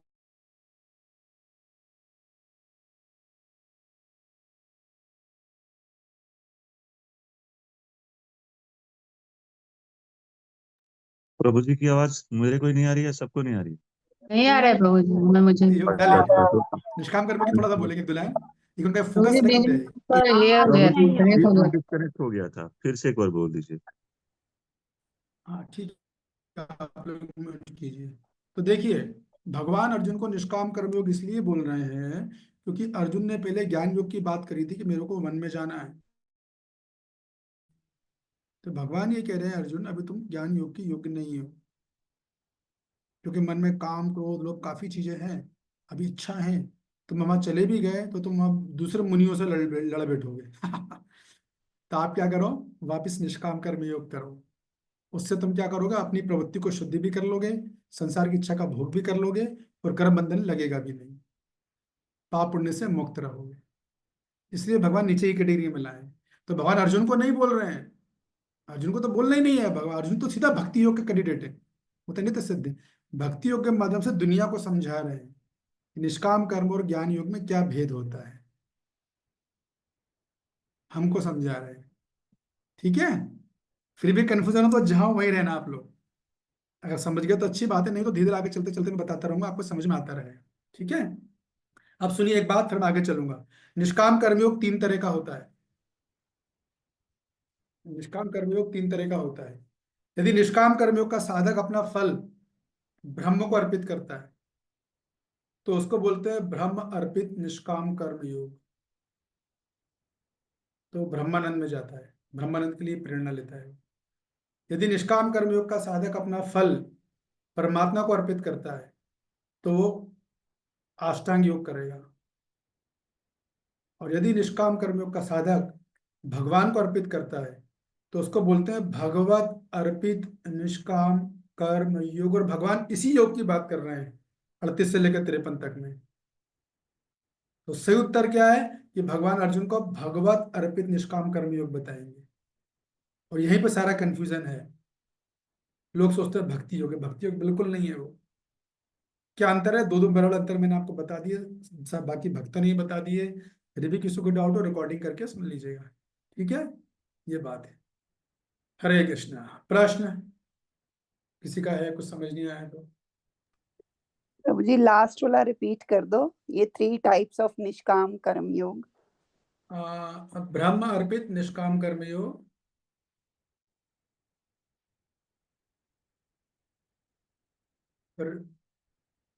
परमात्मा अर्पित निष्काम कर्म योग, और फिर भगवत अर्पित निष्काम कर्म योग। गीता में इस योग को बोला गया है। ठीक है, यस कृपालु चैतन्य प्रभु, आवाज अच्छी हो तो बोलिएगा, साउंड क्लियर आना चाहिए एकदम। हरे कृष्णा प्रभु जी, आ रही है आवाज आपको? हम्म। तो प्रभु जी मेरा ये प्रश्न था कि जैसे हमारी जो भगवत गीता है, जो प्रभुपाद जी ने है, वो भक्ति योग पे जोर दिया हुआ है। बाकी अगर हम जैसे ये गोरखपुर वाली पढ़ते हैं या भगवत गीता, मैंने क्योंकि भगवत गीता मैंने उससे पहले भक्ति प्रभुपाद जी की भगवत गीता पढ़ने से पहले मैंने ये गोरखपुर वाली भगवत गीता पढ़ी थी। तो मुझे उसमें लगा कि जो उन्होंने जो बात कही गई है वो कर्म कांड के ऊपर कही गई है। तो क्या ये बात सही है कि उनकी जो भगवत अब वो गीता है वो तो कर्म कांड के ऊपर है?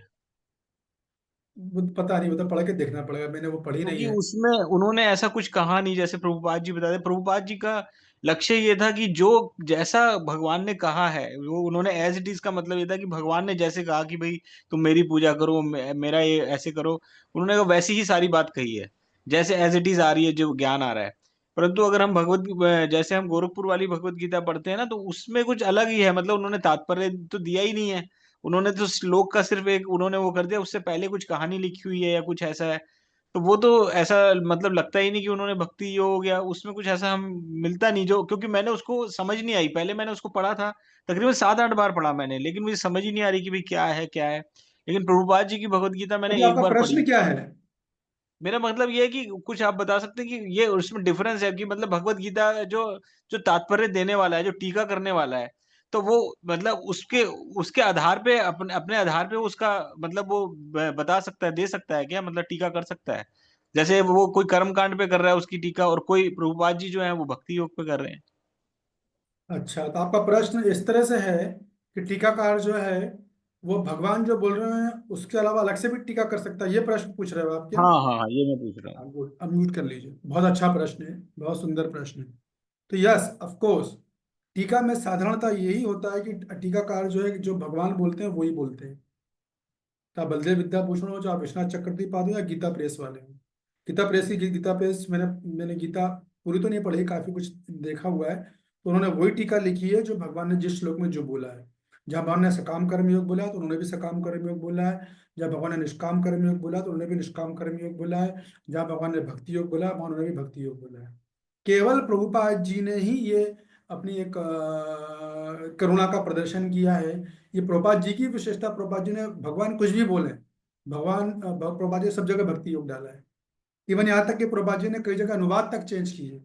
अनुवाद में जनरली कोई आचार्य चेंज नहीं करता, अनुवाद तो एज इट इज आता है। तात्पर्य में आचार्यगण अपना इंसाइट देते हैं। ये प्रभुपाद जी ने ऐसा नहीं किया, क्योंकि प्रभुपाद जी का समय बहुत कम था।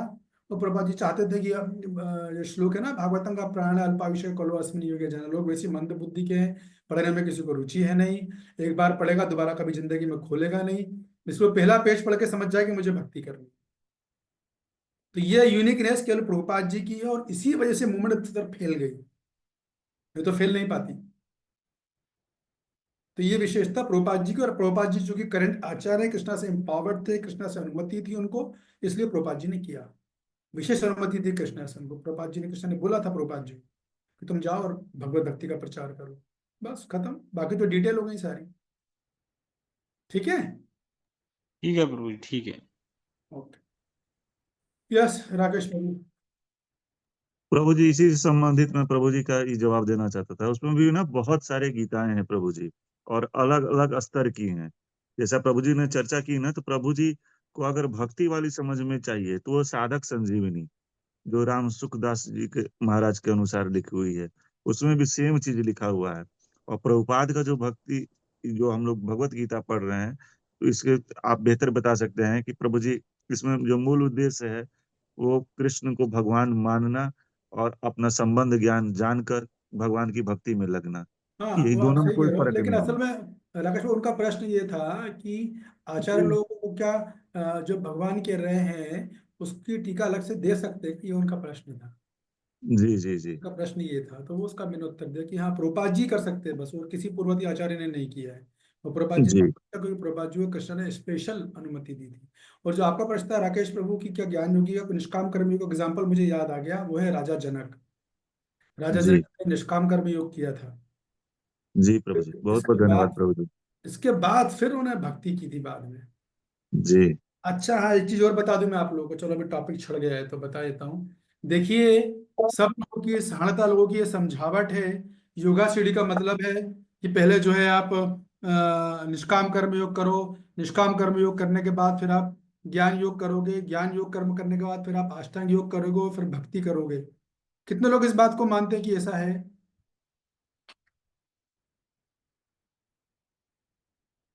तो ऐसा बिल्कुल भी नहीं है। या कोई भी साधक किसी भी योग को छोड़कर कभी भी भक्ति पे आ सकता है। निष्काम कर्म योग का साधक अगर किसी भक्त से टकरा गया, शुद्ध भक्त से, तो तुरंत शुद्ध भक्ति ले लेगा। ज्ञान योग का साधक शुद्ध भक्त से टकराएगा, तुरंत शुद्ध भक्ति ले लेगा। अष्टांग योगी शुद्ध भक्त से टकरा गया, शुद्ध भक्ति कृपा को, तुरंत भक्ति ले लेगा। तो ये ऐसा स्टेप बाय स्टेप नहीं है जो जनरली कंसेप्शन है डिवोटीज का, स्पेशली इस्कॉन में। ऐसा बिल्कुल नहीं है। हम लोग ऐसा भी बोलते हैं, यार हमने पिछले जन्म में सब योग करके बैठे हैं, तो आज मान लो कोई बोलेगा हम तो भक्ति योग इस जन्म में कर रहे हैं, हमने पिछले जन्म में कभी निष्काम कर्म योग किया ही नहीं, हम पिछले जन्म में नहीं किए। तो वैसा बोल देते नहीं पिछले जन्म में सब किया, तो ये इट इज नॉट राइट। आप कभी भी भक्ति योग को, कोई व्यक्ति है ना, श्लोक अकामा सर्व काम हुआ मोक्ष काम हुआ उदार दी, उसका मतलब क्या है? अकामा मतलब निष्काम कर्म योग, सकामा सकाम कर्म योग, मोक्ष यानी ज्ञान योग, तीनों करते हो तो भी भक्ति में आ जाओ। ये बात है, इसको भी ध्यान रखिएगा, यही बात थी। ठीक है, कमेंट कांता राधानी माता जी, आपका प्रश्न है तो प्रश्न, फिर मैं कमेंट सुनूंगा, बताइए। तो जी आप बताए ना निष्काम कर्मयोग का 3 प्रकार बताए, नवविधा भी 9 प्रकार वही है ना, श्रवणम कीर्तनम स्मरणम, वही है ना नवविधा भक्ति का 9 प्रकार आप बताने वाले थे। हाँ हाँ, वही श्रवणम कीर्तनम विष्णु स्मरणम अर्चनम मध्यम शाखम दासम जी शाखम निवेदनम, हाँ, वही। उनका जो एक एक उदाहरण है।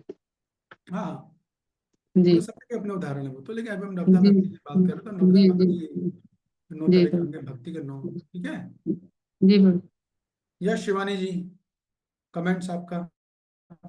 जी प्रभु जी, बहुत अच्छी क्लास थी प्रभु जी। हम यही सोचते रहे कि निष्काम कर्म योगी अच्छा है।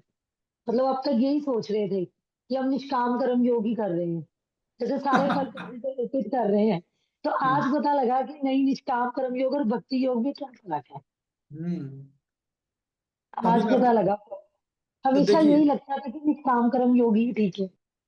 क्या मतलब हमें ऐसे ही लगता था कि सारे फल जैसे निष्काम कर्म करने हैं, अपने जो कर्म करने हैं वो प्रभु को समर्पित कर देने हैं, बस यही यही सब ठीक है। अब पता लगा कि नहीं, भक्ति योग ही श्रेष्ठ है सबसे ज्यादा। भक्ति योग सर्वश्रेष्ठ है। और देखिए एक टर्म आपने यूज करी है ना, निष्काम कर्म योग, तो उसको क्लियर कर दो। एक होता है निष्काम कर्म योग जो आप जानते हो, ठीक है, और दूसरा उसी को बोलते हैं निष्काम भक्ति। तो वो भक्ति योगी है। भक्ति दो तरह की हो गई, अभी सकाम भक्ति भी हो गई, निष्काम भक्ति भी हो गई, ओके। है ना। निष्काम कर्म योग भी होगा, सकाम कर्म योग भी हो गया। तो आप कंफ्यूज हो गए आप लोग। कुल मिलाकर आपकी बात सही है। आपको ये दो चीजें याद रखनी चाहिए, जो अंतर मैंने बताए दो, वो आपको पता है तो आप एकदम क्लियर रहोगे, फिर आपको पूरा सेक्शन समझ में आ जाएगा। दूसरा अध्याय अगर आपने समझ लिया तो समझ लेना आपने पूरे 18 अध्याय समझ लिए। मैं इस तरह से आपको लेके चलूंगा, इसलिए इसमें मुझे समय लगेगा। इसके बाद मैं आपको दौड़ाऊंगा अपने साथ। दूसरे अध्याय के पूरे श्लोक आप समझ लोगे, मेन मेन जो चीज मैं बता रहा हूँ वो समझ ली, तो निश्चित है आप पूरी गीता के पूरे श्लोक समझ गए। इसलिए तो उसे गीता का सार बोला गया है, क्योंकि इसमें निष्काम कर्म योग भी है, सकाम कर्म योग भी है, ज्ञान योग भी है, अष्टांग योग भी है, भक्ति योग भी है, सब विकट तात्पर्य में प्रभुपाद जी ने विकर्मी भी डाल दिए हैं। सब कुछ है एकदम। गीता का सार का टाइटल भी प्रभुपाद जी ने दिया, दूसरा आचार्य उन्होंने नहीं दिया है। ये बात है। यस राकेश प्रभु।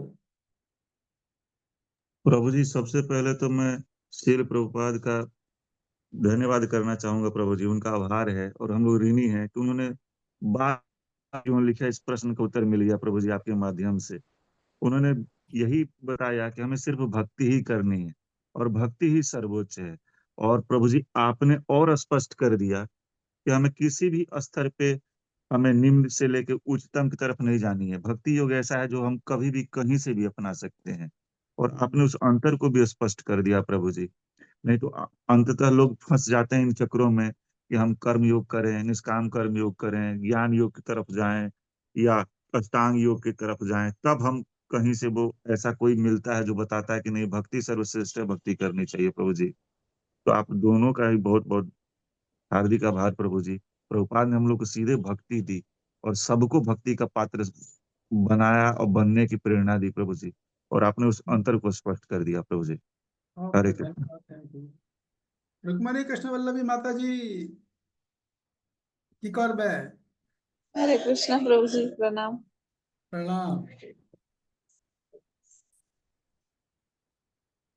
कुछ बोल बे ना बोल बे यार। अच्छा देखो बहुत शैलजा जी अच्छा लगा प्रभु जी, आपकी आपने जो पढ़ा रहे इतना सुंदर हम समझ पा रहे, बहुत अच्छा लगा। देखो शैलजा जी ने तुरंत अपना वीडियो ऑफ कर लिया। हमने कहा प्रभु जी मुझे बोलेंगे, इसलिए वीडियो ऑफ करके गायब हो जाओ। श्वेता जी आपको समझ में आ रहा है? श्वेता कुमारी जी समझ में आ रहा है? ये थोड़ा टफ टफ लग रहा है। हरे कृष्ण प्रभु जी, दंडवत प्रणाम। हाँ जी दंडवत प्रणाम। समझ में आ रहा है आपको? बिल्कुल प्रभु जी, आप बिल्कुल एक एक वर्ड का 10 10 शब्द निकालते हैं ना, जो मतलब इतना नहीं सोचा था कि एक वर्ड का इतना अर्थ निकलेंगे, इस तरह होगा। बिल्कुल बिल्कुल पता नहीं, जैसे कहा जाता है ना कि तोड़ मरोड़ के सारे उसमें से उस तरह से बिल्कुल बता रहे हो कि सारा अर्थ निकाल के आप हम लोग को इतना दे रहे हो। गुड, धन्यवाद धन्यवाद। मेरा प्रभु जी। कोर्स बस अब मेरा कोर्स रजिस्टर्ड कर देना आप। ठीक है, 8 तारीख को आने वाला है मेरा कोर्स। यस मनीषा जी। हरे कृष्णा प्रभु जी। प्रभु जी अभी आपने मेरे को बोला था वीडियो ऑफ कर दिया। नहीं नहीं नहीं, आपने नहीं बोला था। मुझे आप लगा नहीं मुझे बोला। बोला। नहीं नहीं नहीं, आप कुछ कमेंट करना चाहो तो कर सकते हो आज की क्लास के बारे में। यस प्रभु जी। प्रभु जी जैसे कि डेली बेसिस पे ना मुझे आवाज बहुत आ ही नहीं सारे। रहा आपका। आपका आवाज क्यों नहीं आता? हरे कृष्णा प्रभु जी, हाँ फिर। मेरा नेटवर्क आज थोड़ा सा प्रॉब्लम है, वाईफाई का प्रॉब्लम चल रहा है इसीलिए।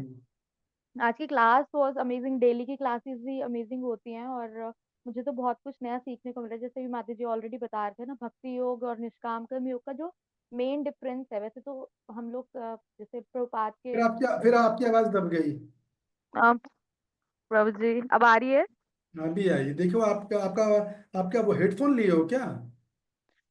जी आज नेटवर्क का इशू हो रहा है, इसलिए मैं वीडियो भी ऑफ करनी पड़ रही है। ओके, हाँ जी बोलिए। मैं बस ये बोल रही हूँ जी, जैसे कि प्रभुपाद के मिशन से जुड़ने के बाद ये तो रहता है कि हाँ भक्ति योग, लेकिन क्लियरिटी अब बहुत, मतलब स्टेप वाइज क्लियरिटी मुझे अब हुई है, जो मेरा पर्सनल व्यू है कि एक्चुअली व्हाट इज रियलिटी। वरना दिमाग कभी कभी जाते हैं ना कि अलग अलग साधकों के बारे में सुनते हैं, अलग अलग तरीके से सुनते हैं, अच्छा ये बेटर हो रहा है, ये बेटर हो रहा है, तो वो कंफ्यूजन बिल्कुल अब एकदम से ट्रांसपेरेंसी है अब। तो यस। ये है प्रभु जी। बल्कि अभी मेरा आप लोगों से एक प्रश्न रहेगा जो आप कल बताओगे, अभी केवल सोच लो कि जब भक्ति योगी करना था तो फिर प्रभुपाद जी को सारे लीडर बताने की क्या जरूरत, सॉरी भगवान को सारे लीडर बताने की क्या जरूरत थी? दूसरे अध्याय में खेल खत्म हो जाता। यही बात आती है ना फिर। तो अगर भक्ति योगी सर्वश्रेष्ठ है तो भक्ति योग बताओ, बस खत्म।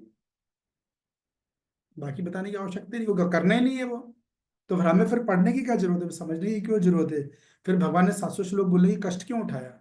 ये आप लोगों के लिए फूड फॉर थॉट है, इसका विचार करके कल बताइएगा, है ना? ठीक है। सोनिया शर्मा जी, कैसी लगी आपको आज की क्लास? जी हरे कृष्णा प्रभु जी, बहुत बढ़िया प्रभु जी। बढ़िया को आप कैसे डिफाइन करोगे? बढ़िया मतलब कैसे बोलोगे? जी कि अच्छे से समझ में आ रहा है प्रभु जी, हाँ, ओके। बहुत बढ़िया। हाँ जी, समझ में आ रहा है ना? बिल्कुल बिल्कुल। वही चीज है, समझ में आना चाहिए। बाकी आप रिकॉर्डिंग को कई बार सुनोगे तो और क्लियर हो जाएगा। जी वो सुनना पड़ेगा प्रभु जी मुझे। हाँ जी। रंगनारायणी माता जी, रंगनारायणी माता जी हम लोग में बहुत वरिष्ठ हैं कि गई क्या? चली गई? धर्मधारिणी माता जी, हरे समय हो कृष्णा गया। प्रभु जी, प्रणाम प्रभु जी। प्रणाम। प्रभु जी धन्यवाद आपको, आप इतने सुंदर वो सुनाते हो। सुनते भी है लेकिन बुद्धि पता नहीं काम नहीं करती इतना इस उम्र में। तो आप तो बहुत अच्छा प्रयास कर रहे हो हमारे लिए। आप बहुत सुन रहे हो अच्छी ना, बात। आपको कुछ करना ही नहीं है, आपको बस सुनना है। सुन आपका सुन रहे भगवत, प्रभु जी, लेकिन उसका अंदर तो नहीं जा रहा ना सारी चीज। वो आपका हेडिंग ही नहीं है, आपका काम बस सुनने का है, अंदर डालने का काम भगवान कर देंगे। आप चिंता मत करो, आप इसी लाइफ में भगवत धाम जाओगे। मुद्दा तो ठीक है हमारा, मुद्दा तो भगवत धाम जाने का है ना, समझ में आना नहीं आना थोड़ी है। जी प्रभु जी। आपके पास को आपको आपको जीवन का लक्ष्य क्लियर है, आपके पास साधन है, आपके पास योग्यता भी आपको पता चल गई, भक्तियों की योग्यता क्या है, भक्ति योग का साधन वो पता चल गया, साधे पता चल गया, अभी क्या है? तो जी आप प्रभु जी। करते रहो, बाकी सब आचार्यगण और प्रभुपाद जी संभाल लेंगे। आपकी कृपा बनी रहे हमारे ऊपर। आप आशीर्वाद दीजिए, मेरी कृपा क्या होगी। ठीक है, आप सबका बहुत बहुत धन्यवाद, thank you very much. Hare Krishna Krishna Krishna Hare Hare, Hare Ram Ram Ram Ram Hare Hare. Ram Hare Hare. Thank Hare you कल प्रभु कृष्णा सब जी। प्रभु। हरे कृष्णा हरे प्रभु कृष्ण प्रभु जी, हरे दंडवत प्रणाम, सभी भक्त दंडवत प्रणाम। हरे कृष्ण प्रभु कृष्णा जी, प्रभु जी, प्रणाम। दंडवत प्रणाम। प्रभु। हरे कृष्णा प्रभु जी, दंडवत प्रणाम आपको, प्रणाम आपको। कल का आज जो मैंने प्रश्न दिया उस पर आप लोग विचार कीजिएगा, फिर कल उत्तर दीजिएगा, ठीक है ना? जी प्रभु ओके, जी। हरे